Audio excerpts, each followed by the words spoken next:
जय हिंद फ्रेंड्स। घटना चक्र के टफ क्वेश्चन की सीरीज़ में हमने जो एनेसेंट हिस्ट्री स्टार्ट किया था उसमें यहाँ तक टॉपिक हो चुका था और यहाँ तक क्वेश्चन हुआ था, लेकिन अब 115 तक हुआ था। अभी यहीं से हम स्टार्ट करते हैं आगे का। क्वेश्चन कह रहा है कि भारतीय इतिहास के संदर्भ में निम्नलिखित युग्मों पर विचार कीजिए। आर्यदेव कौन थे, किस रूप में जाने गए? तो ये जैन विद्वान थे, ये गलत है। दिग्नाथ कौन थे? बौद्ध विद्वान थे, ये सही है। नाथ मुनि वैष्णव विद्वान थे। राइट आंसर केवल 2 युग्म जो है सही है। आर्यदेव भी बौद्ध दार्शनिक थे, न कि ये जैन विद्वान थे। फिर नेक्स्ट क्वेश्चन हम देखेंगे टफ क्वेश्चन की सीरीज़ में। हमारा नेक्स्ट है, ये कथन कारण का है।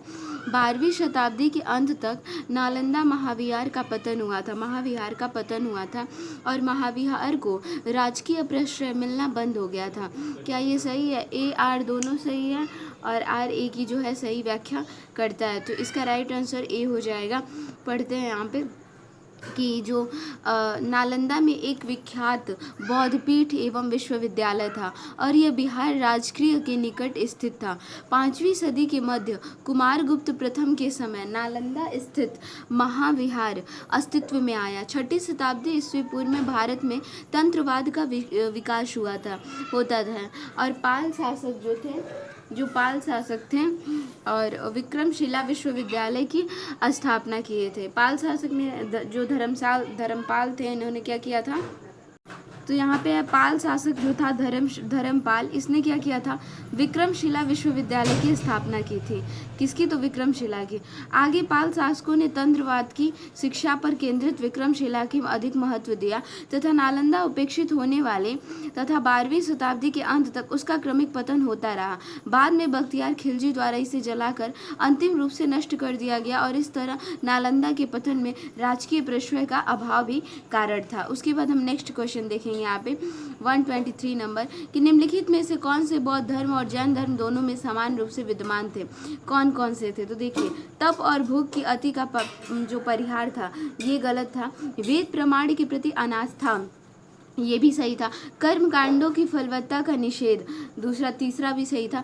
प्राणियों की हिंसा का निषेध, चौथा भी सही था। इसका राइट आंसर हो जाएगा 2, 3 और 4। वेद प्रमाण के प्रति अनास्था, ये सही था। तीसरा है कर्मकांडों की फलवत्ता का निषेध और चौथा है प्राणियों की हिंसा का निषेध। तो देखिए, तप जो था आत्मदमन और भोग की अति का परिहार एवं मध्यम मार्ग का अनुसरण केवल बौद्ध धर्म में किया जाता था, लेकिन जैन धर्म में ऐसा नहीं था। मतलब तप करना, आत्मदमन करना, भोग का अति परिहार करना, ये सब जो है ना बौद्ध धर्म में था, जैन में नहीं था। जबकि वेदों की जो प्रमाण्यता थी उसके प्रति अनास्था, कर्मकांडों की फलवत्ता का निषेध, प्राणियों की हिंसा का निषेध दोनों धर्मों में किया गया था। नेक्स्ट है, प्राचीन भारतीय के इतिहास के संदर्भ में निम्नलिखित में से कौन से बौद्ध धर्म और जैन धर्म दोनों में समान रूप से विद्यमान थे? इसका राइट आंसर हो जाएगा तो वेद में प्रमाण के प्रति अनास्था था, ये दोनों में थे, और कर्मकांडों की फलवत्ता का निषेध ये भी था, लेकिन तप और भोग का अति परिहार ये नहीं था। पहला गलत है। नेक्स्ट हम देखेंगे यहाँ पे क्वेश्चन, भगवान बुद्ध ने निम्नलिखित में से 4 आर्य सत्य दिए थे, कौन कौन से? इसको क्रम में। तो दुख है और दुख का कारण है, दुख है और दुख का कारण है। उसके बाद है दुख का निरोध है और दुख का मार्ग भी है। दुख निरोध का मार्ग है, दुख का निरोध है और दुख निरोध का मार्ग है। ये क्रम पूछ सकता है कभी कभी। फिर नेक्स्ट हम देखेंगे यहाँ पे, बौद्ध दर्शन के अनुसार पुनर्जन्म नहीं होता है, आत्म की सत्ता नहीं है, आत्मा की सत्ता नहीं है। तो क्या इसमें सही हो जाएगा? ए गलत है पर आर सही है।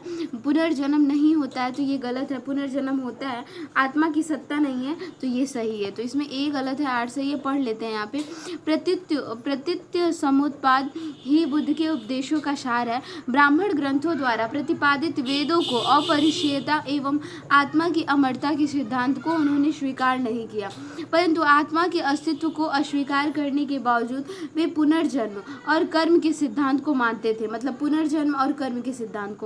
उनके अनुसार जीवन विभिन्न अवस्थाओं की संतति है जो एक दूसरे पर निर्भर करती है। किसी अवस्था की उत्पत्ति उसकी पूर्ववर्ती अवस्था होती है, इसलिए ए गलत है, किंतु आर सही है। बौद्ध धर्म के विषय में कौन सा कथन जो है ये सही है? तो ये दिया हुआ है कि इसने वर्ण एवं जाति को अस्वीकार नहीं किया था।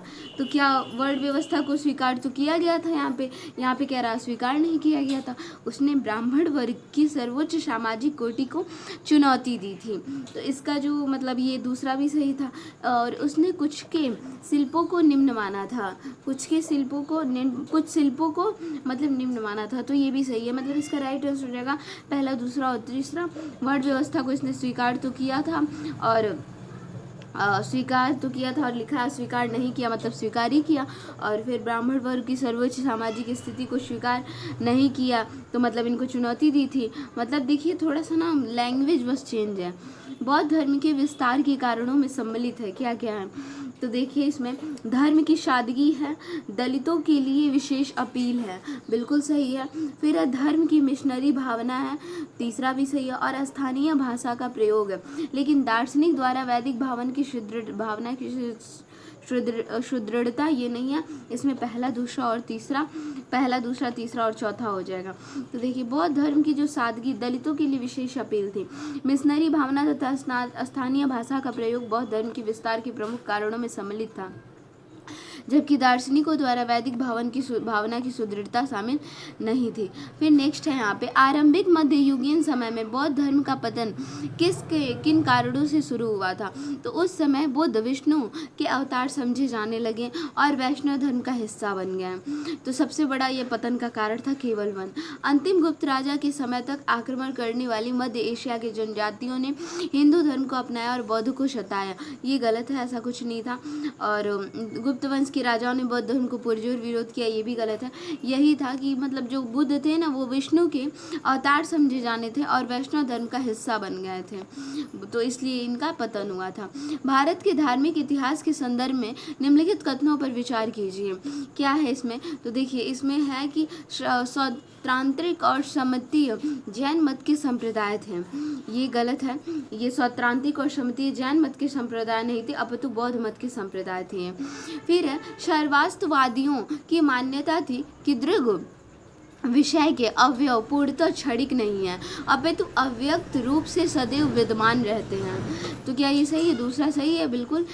जो सर्वस्ववादी थे, सर्व अस्ति और वाद, सर्व अर्थात सभी तत्व, अस्ति अर्थात, और इस प्रकार तृतीय बौद्ध संगीति में जिन भिक्षुओं ने सभी तत्वों का अस्तित्व सभी कला में स्वीकार किया, वे संगीति छोड़कर कश्मीर चले गए और सर्वस्तिवादी कहलाए। कनिष्क के काल में चौथी बौद्ध संगीति कश्मीर में सर्वस्तिवादियों द्वारा ही आयोजित की गई थी। अब इनका प्रभाव लगभग पूरे देश में फैल गया था। तो दूसरा ऑप्शन हमारा सही हो जाएगा। हम एक्सप्लेनेशन बहुत अच्छे से करेंगे, क्योंकि एक्सप्लेनेशन से भी क्वेश्चन बन सकते हैं।